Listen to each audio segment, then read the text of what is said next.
आं दानो बेयाव दुदालि बिलाइखौहाय गांब्रै खागोन। बिनि आङो मोनसे पक'रा खालामगोन।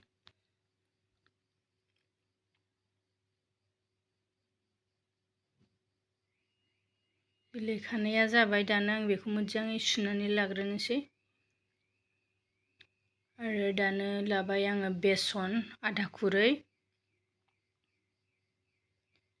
संख्रि एसे होबाय, हालदै एसे, रेड चिली पाउडार, गरम मस्ला आधा चामच, जिरा एसे होबाय, रेड चिलीखौ आरो एसे होबावबाय आरो संख्रि एसे होबावबाय आङो।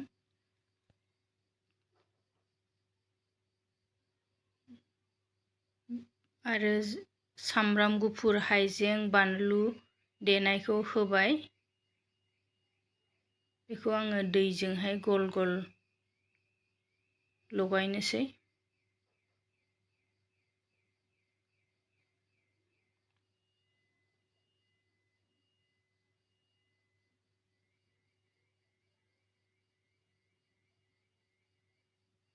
सोरबाफोर बे लगायनायाव ना गोरान जायोबा ना गोरानबो होनानै लगायफानो हायो देनानै।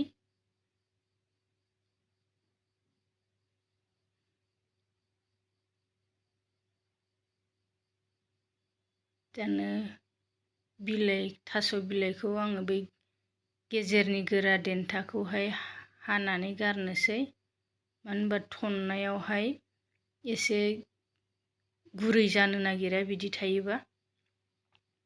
बेखौ हाखानानै गारग्रोनोसै।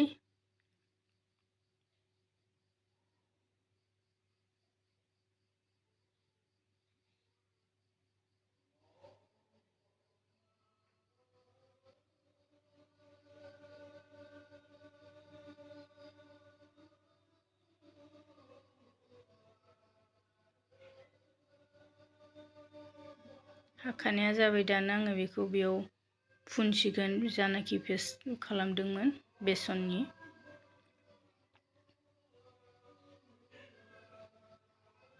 ना गोरान देनानै होफाबाबो गोथाव मोनजायो, आं सिगां जाखांबाय।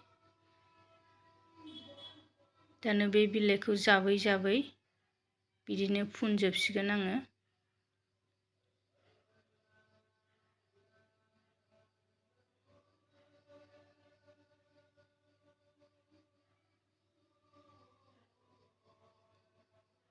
एसे गुवारद्राय जानायनि आं बेखौहाय हासिनानै लानानै फुनबाय। दानो बेखौ आङो थननानै रल बानायगोन।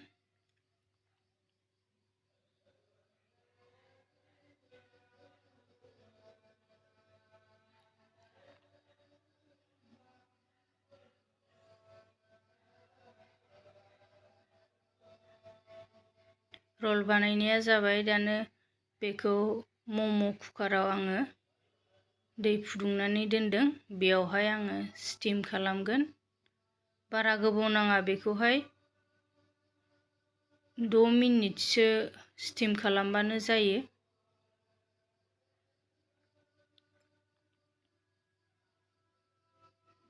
दानो बेखौ थुनानै नायनोसै। जुदि सिंना बेसनफ्रा रानाबा बेयो सिखायाव नांनानै फैगोन। दानो बियो बेसना रानबाय। बेखौ आङो दसे गुसु खालामनोसै खांनानै। गुसु खालामनानै बेखौ फिस फिस हानोसै।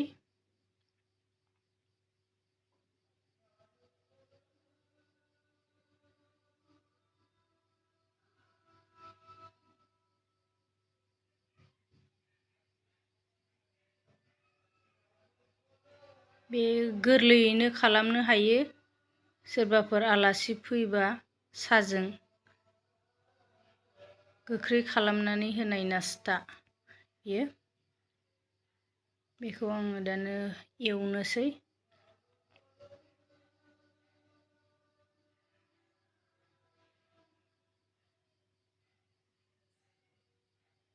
बेखौ जारोम जारोम जाजासिम एवगोन। होमबा जा खरखरिया क्रान्चि जायो।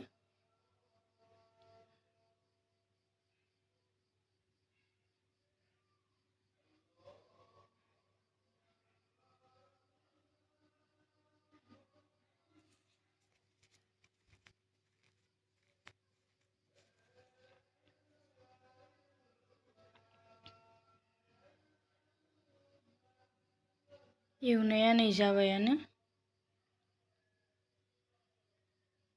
एवनायाबो बारा गोबाव नाङा, बेखौ एवबा थाबैनो जायो।